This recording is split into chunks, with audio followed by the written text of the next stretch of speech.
All right, as we noted, we're going to move along slightly faster now. When we're done with the prologue of the Troades, we're going to pause and have a brief test on the grammar that we've covered in this passage, clued to the grammatical constructions, mostly the morphological constructions that we've seen time and time again in these relatively simple sentences, as a way of sort of getting us primed to move on to reading some Suetonius and some Tacitus. So we're going to begin with sentence 4, and as we mentioned before, we have a relatively simple schema here for labeling our syntax of verbs and nouns. Green is going to be for nominative case, that is for the subjects of the sentences. Verbs are going to be written in a larger font, and again, this is one of the first things that we should look for in any sentence. It tells us who the subject is by its ending and also whether it's singular or plural. And then we're going to use purple for ablatives. We're going to use blues for accusatives, the other thing that we really want to look for hard when we begin attacking our sentence. Our green, our subject, our blue, our accusative, and most of all, our verb written in a larger font. And then finally, we're going to use, when we come across datives, a sort of bright maroon color for datives. And we'll see here we have a genitive, mori congesti, as a possessor, a genitive case. So if we look through our sentence, again, we look for subject, verb, direct object, and put them in that order. That really is the name of the game. So we're looking for green, then large font, then blue, if we can find any. So we have this particle n, which means something like look or see. The lofty decorations, nominative plural, of the heaped up wall, genitive case. And then our verb that lofty decorations are the subject of, lie. With their roofs having been burned. We get the word combustible from the same root that we see here with cum instead of ad added to the beginning. All right, so take a look at the labeling of the grammar that we've given you below. We've identified our subject, we've identified our verb, we know that they agree in person and number. We know that we translate our genitive as of, and we have an ablative absolute here, indicating here an attendant circumstance. Or even we could take this ablative absolute loosely as an ablative of description or quality almost. They lie with the quality of having their roofs burned. Notice also we have some interesting interlocking word order here. Alta decora is kind of hugging mori congesti in AB word order, and we said the name for AB word order is syncasus. Down below you have pictures of the walls of Troy 4, I believe. And again, just to give you an image of the actual walls as they lay after one of the destructions of the city. All right, moving on to sentence 5. And again, we're going to move along fairly quickly. If you need to examine any sentence in more depth, please pause the video and see if you have any questions about what I've done. In this sentence, we have a conjunction. Remember, conjunctions we said are like big stop signs, and we should use them to chunk our grammar. So the que here is actually quite important. We have two verbs, ambiunt and fumat, and they're joined together by the que. And notice one verb is plural, ambiunt, notice that plural nt, they, and one verb is singular, fumat, he, she, or it. So as we look at our sentence, just identifying the verbs in that conjunction tell us quite a bit. We're going to be looking for two separate subjects for these two separate verbs. And when we look for our subjects, again, nominative case is what we're looking for. We find flammae for the first verb, and in a really long hyperbaton. Notice omnes goes with domus. We have all the house as the subject of smokes, fumat. So also when we're first diagramming our sentence, remember direct objects, so regiam is our accusative. And again, remember we're looking for the order in English of green, big font, blue. So flames surround the palace, and all the house of Assaracus, genitive case, smokes latte, far and wide. Take a second, look over the sentence, and pause the video if you need to. And when you're ready, let's move on. And before we do, we should also look at the top of the screen. The house of Assaracus is mentioned here.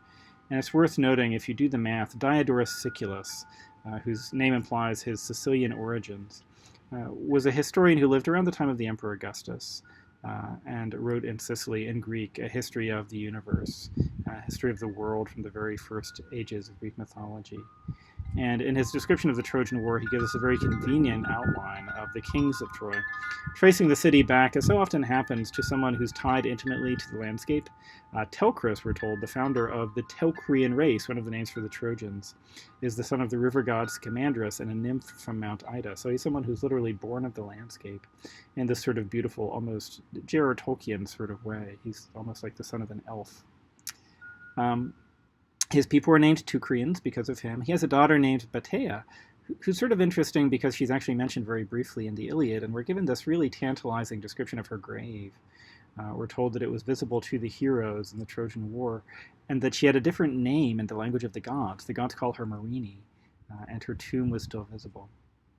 So his daughter Batea is going to marry Dardanus, and the Trojans are going to get another name from Dardanus. They're also referred to as Dardanians by Homer. And the second king, after Teucris, Dardanus, gives him this name.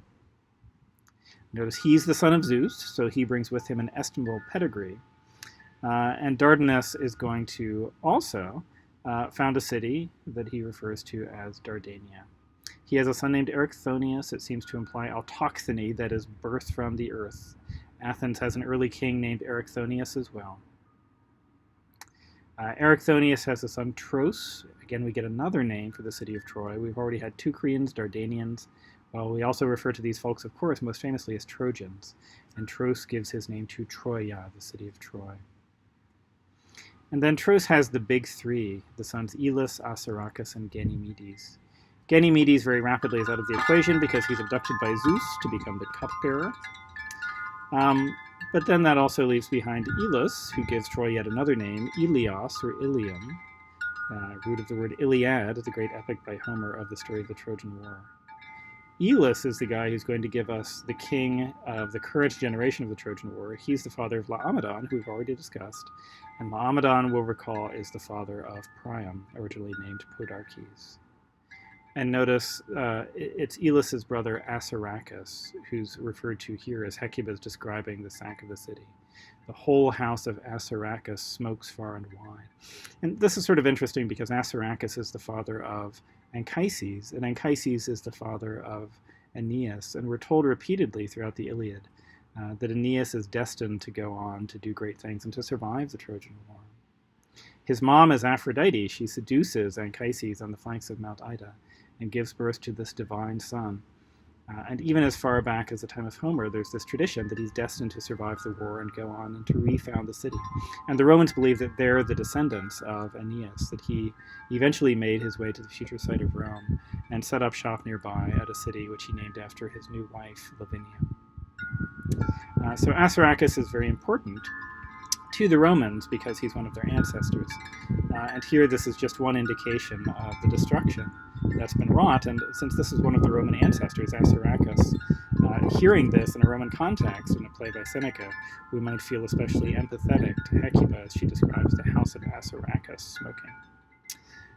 So again, flames surround the palace, and all the house of Assaracus smokes, fumat, far and wide.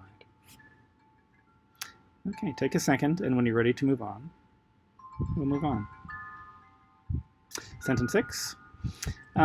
Here again, flamma is in the nominative case. We have a direct object with a long hyperbaton. Notice avidas, the adjective, goes with the accusative plural of this fourth declension feminine noun, manus. Don't let that us fool you. This isn't a second declension noun nominative. This is an accusative feminine plural. And the subject of the verb that governs this accusative plural is flamma.